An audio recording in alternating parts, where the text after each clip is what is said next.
नमस्कार, स्वागत है आपका। आप देख रहे हैं आज तक। आपके साथ हूं मैं नेहा बाथम।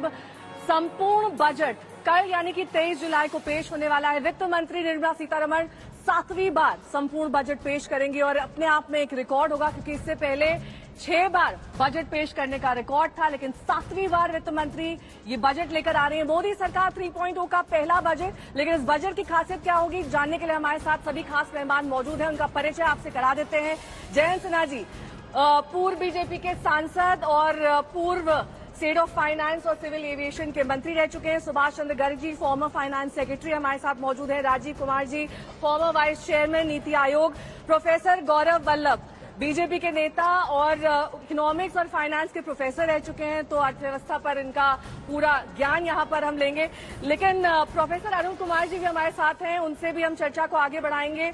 लेकिन सबसे पहले जयंत जी आपसे ही शुरुआत करते हैं, क्योंकि प्रधानमंत्री ने आज के अपने बजट भाषण से पहले ये कहा है कि विकसित भारत की संपूर्ण नींव ये बजट रखेगा और साथ ही दिशा तय करेगा कि अर्थव्यवस्था की दिशा अगले 4.5 या फिर यूं कहें 5 साल तक क्या रहने वाली है। सुन लेते हैं प्रधानमंत्री नरेंद्र मोदी ने क्या कुछ कहा है। अमृतकाल का एक महत्वपूर्ण बजट है। हमें 5 साल का जो अवसर मिला है, आज का बजट हमारे उन 5 साल के कार्य की दिशा भी तय करेगा। और ये बजट 2047 जब आजादी के 100 साल होंगे, तब विकसित भारत का जो हमारा सपना है, उस सपने को पूरा करने की मजबूत नींव वाला बजट लेकर के हम कल देश के सामने आएंगे। विकसित भारत के सपने को पूरा करेगा ये बजट, और कैसे ये पूरा होगा, कैसे इसका खाका अंतरिम बजट में क्या जयंत जी तैयार कर लिया गया था और अब संपूर्ण नीतियों के साथ सरकार तैयार है कल के इस बजट में। बहुत बहुत धन्यवाद नेहा जी, आपने बहुत सही तरीके से इसका आपने इंट्रोडक्शन दिया है। और अब जो हम लोगों को चर्चा करनी चाहिए, वो चर्चा करनी चाहिए कि जो बजट में विकसित भारत का ब्लूप्रिंट आएगा, उसमें खास विशेष मुद्दे क्या होने चाहिए। और इन विशेष मुद्दों पे जो आज इकोनॉमिक सर्वे जिसको प्रस्तुत किया गया है, उसकी पृष्ठभूमि, उसका बैकग्राउंड बहुत ही कुशलता से रखा गया है। आज जो इकोनॉमिक सर्वे आया है, उसमें जो हेडलाइन है नेहा जी, सबसे मुख्य जो हेडलाइन है कि आगे भी इकोनॉमिक सर्वे कह रहा है कि हमारी अर्थव्यवस्था बहुत मजबूती से और बड़े तेजी से आगे बढ़ते रहेगी। अनुमान है कि अर्थव्यवस्था का जो दर है, जीडीपी ग्रोथ रेट जो है, वो 6.5 से लेके 7% ये चलता रहेगा और आगे के कई दिन इस प्रकार से चलता रहेगा। और ये आईएमएफ और कई और एजेंसीज ने भी ये कहा है और इसको भी इकोनॉमिक सर्वे ने आज दोहराया है। साथ साथ इकोनॉमिक सर्वे में 5 मुख्य बिंदु थे जिसका मैं आपका ध्यान आकर्षित कराना चाहता हूं, जो बहुत जरूरी है।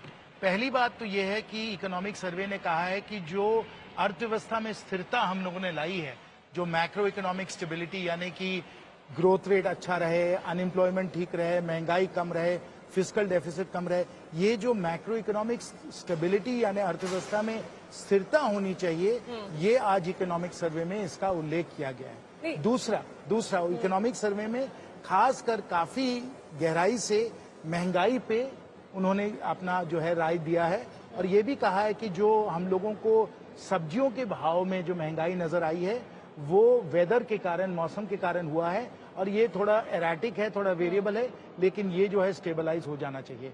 तो ये 2-3 मुख्य बिंदु थे। पीएलआई, कैपेक्स और बेरोजगारी पे भी काफी कुछ इकोनॉमिक सर्वे में है और मुझे मालूम है कि आज सब जो यहाँ हमारे माननीय इसमें भागीदार हैं इस चर्चा में, आज हम लोग उन सब मुद्दों पे लंबी चर्चा करें। ठीक है, इसी को आगे बढ़ाते हुए कैपेक्स, पीएलआई, बेरोजगारी, इसका खाका तो तैयार कर लिया गया है, लेकिन सुभाष चंद्र गर्ग जी, क्योंकि वैश्विक मंदी की आहटें जो है इस वक्त सबको डरा रही हैं और इन वैश्विक मंदी की आहट जो है हिंदुस्तान को कैसे प्रभावित कर सकती है या फिर नहीं, और इसका किस तरीके से आने वाले 5 सालों में प्रधानमंत्री नरेंद्र मोदी के लिए एक बड़ा चैलेंज के तौर पर सामने आ सकता है। नेहा जी, 2 बातें। पहले तो ये विकसित भारत वाली बात पे ये बहुत जरूरी है।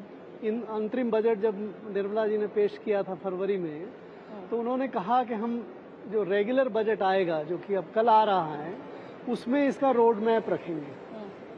लेकिन दूसरी तरफ अगर आप देखें तो अभी थोड़े दिन पहले ही नीति आयोग की तरफ से एक नोटिफिकेशन जारी हुआ है कि 27 तारीख को नीति आयोग की गवर्निंग काउंसिल जो है उसकी बैठक होगी इसके बारे में बात करने के लिए। तो मुझे थोड़ा सा कन्फ्यूजन है कि इस बजट में इसका रोड मैप आएगा या नहीं आएगा। मैं बड़ी उत्सुकता से इसको देखूंगा कल कि विकसित भारत के बारे में क्या बजट में आता है। क्योंकि आपने नीति आयोग की चर्चा करी है तो राजीव कुमार जी को चर्चा में ले आते हैं। कह रहे हैं कि इसका रोड मैप आएगा नहीं आएगा, इस पर संशय बना हुआ है, क्योंकि मीटिंग्स तो सर हर साल बजट के पहले होती हैं। पर वास्तविकता क्या इससे परे पाते हैं आप? क्योंकि लगातार पिछले 5 साल से और इस साल जो वोट बैंक, वोट फीसदी में कमी आई है, उसकी एक बड़ी वजह बेरोजगारी बताई जा रही है और महंगाई। यानी कि सरकार पर से कहीं ना कहीं विश्वास थोड़ा हटा है या फिर कम हुआ है, जिसकी वजह से लोग लगातार मांग कर रहे हैं कि कैसे रोजगार के नए अवसर पैदा होंगे। और वो तस्वीरें भी हम अक्सर देखते हैं जिसमें लंबी कतारें लग जाती है जब भी कहीं के लिए आवेदन खुलता है। नेहा जी, बहुत नमस्कार और धन्यवाद। और जैसा कि मैंने देखा है पिछले कई बजट से कि कोई मीडियम टर्म स्ट्रैटेजी जो है या कोई विकसित भारत की तरफ पूरा कोई रास्ता वो बजट में अधिकतर नहीं आता है। सही बात। वो अलग से आता है, 100 डे प्लान में आएगा या वो जो नीति आयोग की मीटिंग हो रही है 27 तारीख को उसमें दिया जाएगा। तो बजट से हमें ये उम्मीद करना नहीं चाहिए। तो रोजगार सृजन कैसे होगा? मगर अब आपने जो असली मुद्दा जो उठाया, मेरे नज़र में जो असली मुद्दा उठाया है वो है रोजगार का। और रोजगार की हालत आंकड़े चाहे कुछ भी कहें और कहते रहें, मगर जो मुझे नज़र आता है, जो तथ्य नज़र आता है वो ये कि ग्रेजुएट्स के लिए ख़ास तौर से हमारी रोजगार की सिचुएशन इस समय अच्छी नहीं है।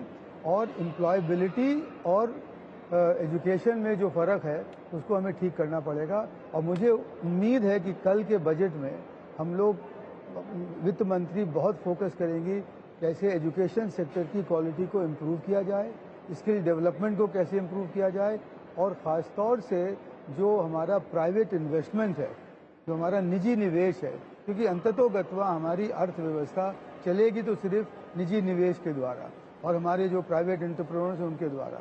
उनकी ईज ऑफ डूइंग बिजनेस कैसे होगी? अभी भी ज़मीन पर बहुत सारे उनके लिए अड़ंगे हैं, उनको कैसे हटाएंगे कि जब तक एक सर, जिन एजुकेशन रिफॉर्म्स की आप बात कर रहे हैं उसके तो दूरगामी परिणाम होते हैं ना? नहीं, दूरगामी परिणाम भी होते हैं, मगर स्किल डेवलपमेंट के परिणाम तो मेरे ख्याल में करीब फौरन ही नज़र आ जाते हैं अगर आप अच्छी तरह से स्किल डेवलपमेंट करें। और जैसा कि मैंने कई बार नीति आयोग से भी कहा था, अप्रेंटिसशिप का प्रोग्राम आप दिगना चौगना 5 गुना कर दें, क्योंकि अगर वो करेंगे तो इंडस्ट्री उन्हीं लोगों को लेती है जिसकी कि उनको डिमांड होती है। तो ये जो गैप है कि स्किल आप एक बना रहे हैं और डिमांड दूसरी तरफ जा रही है, वो नहीं रहेगा। क्योंकि इस पे तवज्जो देना बहुत ज़रूरी है, क्योंकि यही जो है वो विकसित भारत की जो नींव है वो हमारी स्किल्स, एजुकेशन और एम्प्लॉयमेंट पर रखी जाए।